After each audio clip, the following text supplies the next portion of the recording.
Hi, this is Danielle Stewart, your candidate for mayor of Beckley in 2020, and I'm here today to talk to you about what I see is the biggest problem in Beckley. This is going to be a long video, almost 15 minutes long, but I hope you're able to stick through it and you'll better understand why I think the way that I do. Beckley has a lot of problems: substance abuse, crime, low wages, low employment participation, quality of employment, trash, abandoned properties, substandard housing, homelessness, and the list goes on and on. While these are each individually a problem, I feel they are really symptoms of the bigger issue we have in Beckley, and that by addressing the bigger issue, we will in time eliminate the symptoms. I've told people for years that our biggest problem in Beckley is our population loss. Most people laugh and point to one of the symptoms I mentioned earlier as our biggest issue, but there's a reason to my thoughts. In 1980, the population of Beckley was 20,492. The estimated population of Beckley in 2018 was 16,183. That is a loss of 4,309 people over 38 years, or about 113 people per year. That doesn't sound like much until you look at it in the big picture. According to the Census Bureau, the average family size in Beckley is 2.2 people per house. At an occupancy rate of 2.2 people per house and a loss of 4,309 people, that means that since 1980, we've had 1,958 empty houses. That's almost 2,000 houses not paying utilities. That's almost 4,000 people not paying taxes or shopping at our local businesses. That's 4,000 people not paying to maintain and improve 2,000 houses.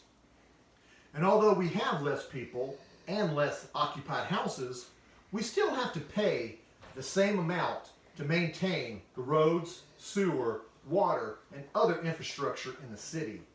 This has huge impacts. Here's an example to demonstrate the effect of population loss on the community. I used round numbers and estimates to make the math easier to understand. The actual numbers are much worse. Things like inflation, changes in laws, utility rate increases, and the rate of growth of salaries are just some of the factors that impact the real numbers.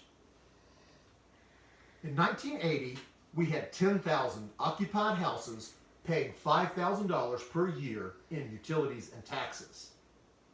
This brought in $50 million to pay for our infrastructure.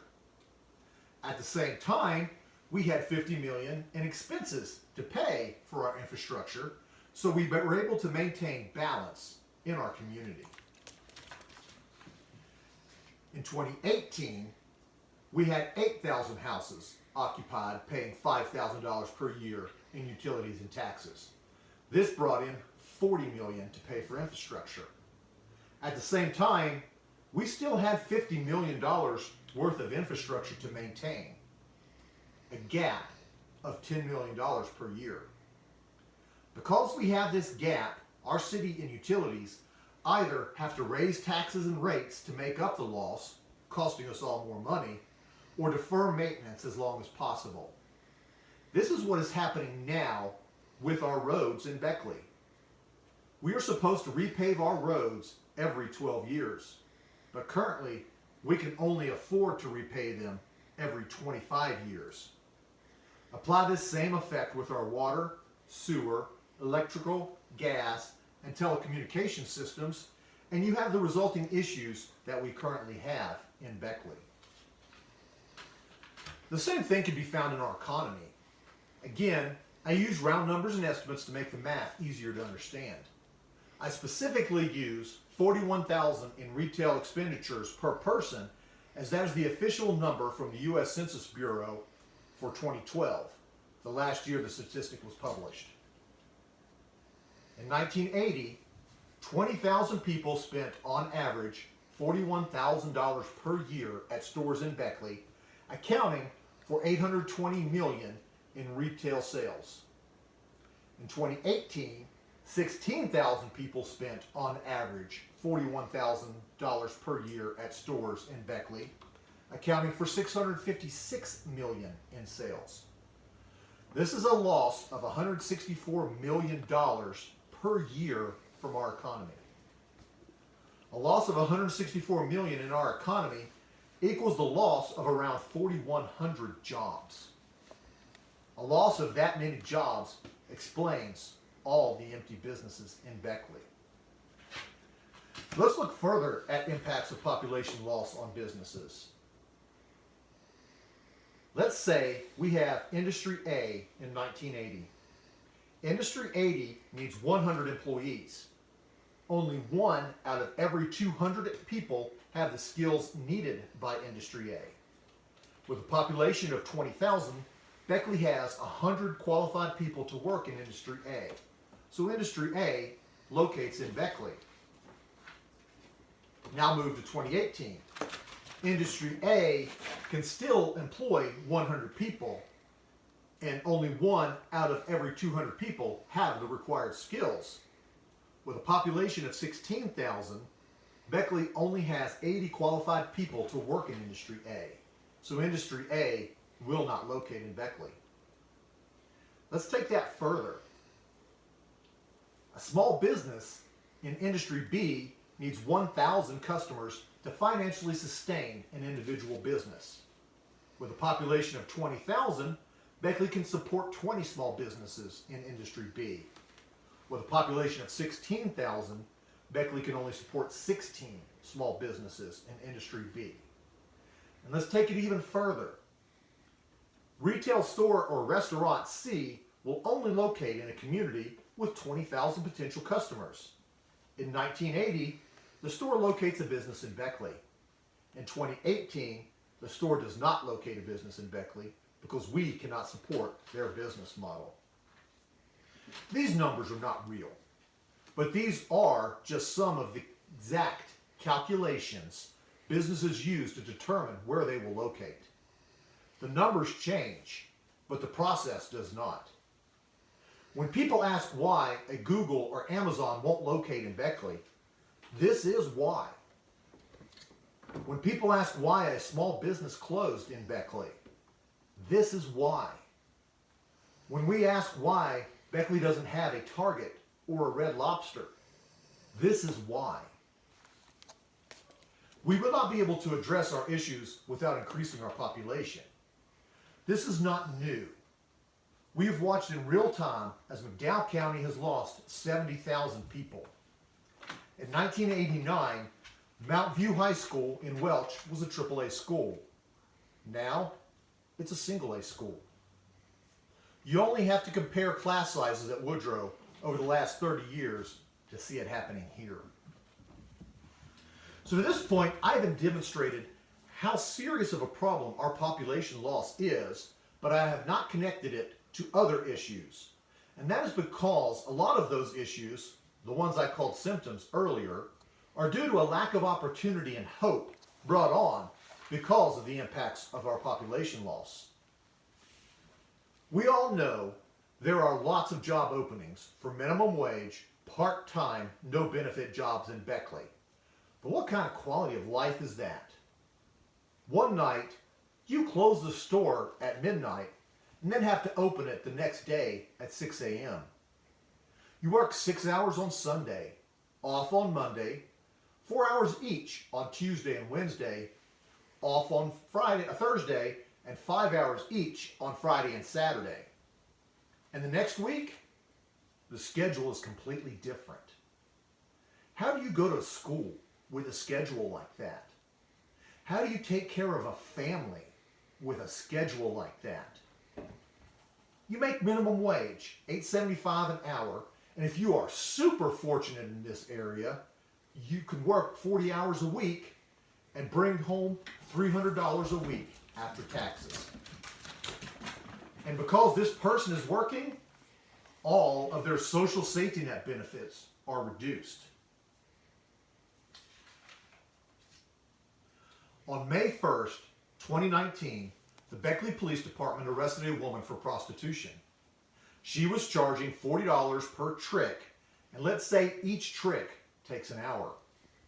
If she performed 8 tricks a week, 8 hours of total work, she makes $320 a week, or $20 more than a minimum wage individual working 40 hours a week does.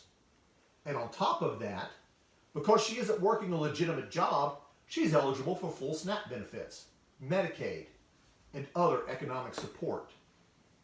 This person can have a better quality of life than the individual working their butt off at a minimum wage job. We can apply this same principle to thieves and drug dealers. People are going to do what they can to make the most money and have a better quality of life. Do we have a problem with crime? Or do we have an economic problem? Let's stay with our hard-working person making minimum wage. She gets sick and can't work a week. And now she's behind on bills. Because she's behind on bills, she can't make her car payment and it gets repossessed. Without a car, she cannot get to work or get a new job. Without a job, she can't pay her rent and gets evicted. And now we have another homeless person on the street, or worse, a person turning to crime to support themselves. This is not a make-believe story. This has happened to people I know, and it is happening to people in this city every single week. This is not a problem with people who don't want to work. This is a problem with our economy and our support systems. And the thing that connects this all is that we have lost hope in our city. When the poorest of us lose hope, we all lose. If people can leave, they leave. If people can't leave, they do what they have to do to survive. People turn to drugs to ease their suffering. People without hope don't care about their house and trash and abandon it. People without hope don't care about their neighborhood and throw trash everywhere. People without hope don't care about other people and only use people to help themselves. And so, the death spiral continues. There are no easy answers here. There is no magic bullet or water park that will fix these problems. This is a complex, multifaceted problem across time, generations, and socioeconomic status that will take the entire community working together to improve. This problem takes a leader who understands the complexity of the situation. This problem takes a leader that cares about all of the people in Beckley. This problem takes a leader with fresh views and new ideas to lead our community back to prosperity. I am that leader. Over the next weeks, I will tell you exactly how I plan to address our problems. So stay tuned. And on May 12th, vote for me, Danielle Stewart, for mayor of Beckley. Together, we can make Beckley a place we all want to live.